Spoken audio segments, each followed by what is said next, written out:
Hey, this is Ron Schira, and I'm at the New Arts program for the opening of the Betty Beaumont exhibition.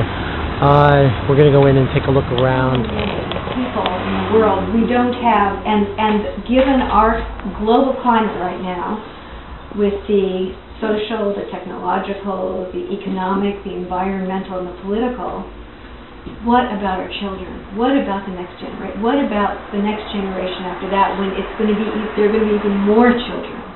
What kind of legacy are we leaving our children? What kind of work are we doing to help our children? I mean, in terms of future generations. And then the second thing that informed the work, and I'm trying to do this very quickly so we can watch the videotape, but the second thing is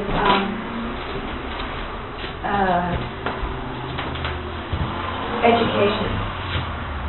And these are all, preschool or, grammar school. And I'm concerned that in China, 300 million Chinese children are learning English. And in America, 24,000 Americans are learning Chinese. We've already sent all of our manufacturing jobs overseas, and we pride ourselves with having intellectual jobs. And are we really preparing for the future the way other countries are? It's a question. And so that impassions me. I think about, these are the things I think about. And then the third thing is art education, and not even an art education, not of just art students, but an appreciation for culture that's part of the fabric of our society. It seems to have frayed and begun to disappear. We don't have communities in which we even have an understanding of what an artist does. And so, there's little paint, have some of these little chairs, and it's not something that I did, but I got it from a place where they used to have a preschool art class, and they no longer have it.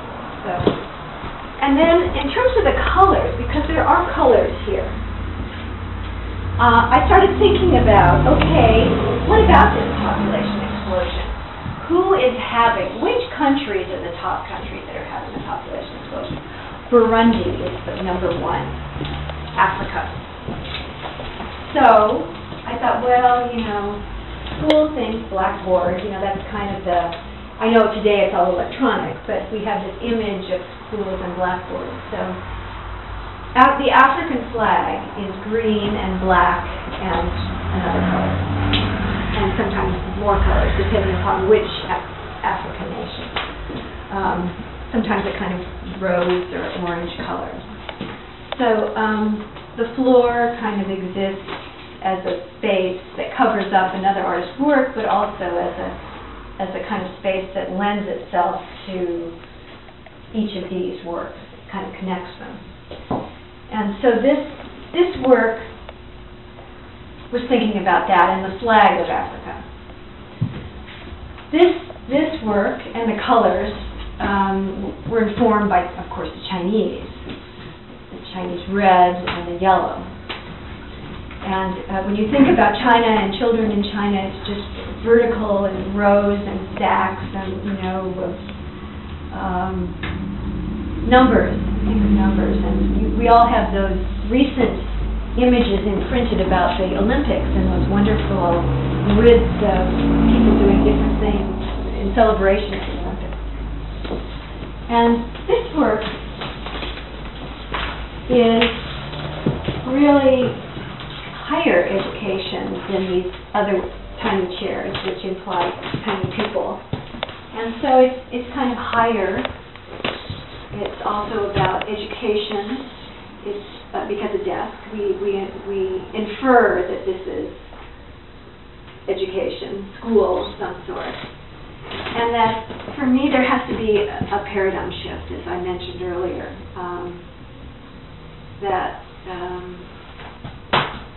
I just think there's this huge, I don't know what happened, to our country in the last years in terms of education. It got very expensive. That's one of the things. It's more than doubled in the last 20 years, the cost of education. And so that's a huge burden on a family and young people. Just thinking about all these things. And then this work is the other country, and so China has this population explosion. America, in fact, has a huge population explosion, if you look at it now.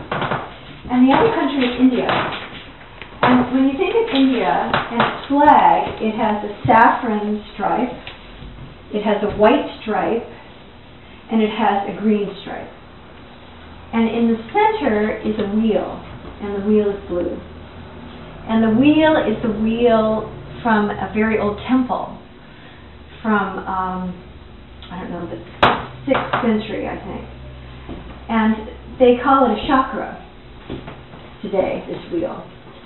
So I just thought I had arranged these chairs this way because they just go this way. I was manipulating them, trying to see what they would do, and they formed this wonderful circle. And they were little brown chairs, And I just thought, wow, that would be really interesting on the wall. And then I didn't realize that the flag of India was that way, and so it came together, and so all this work is informed by that, but it's not about that. It's really about this as an object, that these are no longer chairs, that this is a sculpture on the wall that's bound, and yet it's contained, and yet with the mirrors on either side, it's expansive. This circle is expansive. It's sort of, as is said, the circle goes on forever. Maybe I should stop talking and ask if there's any questions, and then I could show you some tapes, because I could just keep going on.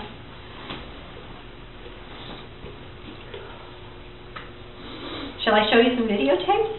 Yeah, I think I want this. Okay, then you can sit down. Sorry to make you stand all this time, but I thought it would be nice to be in the space talking about the work.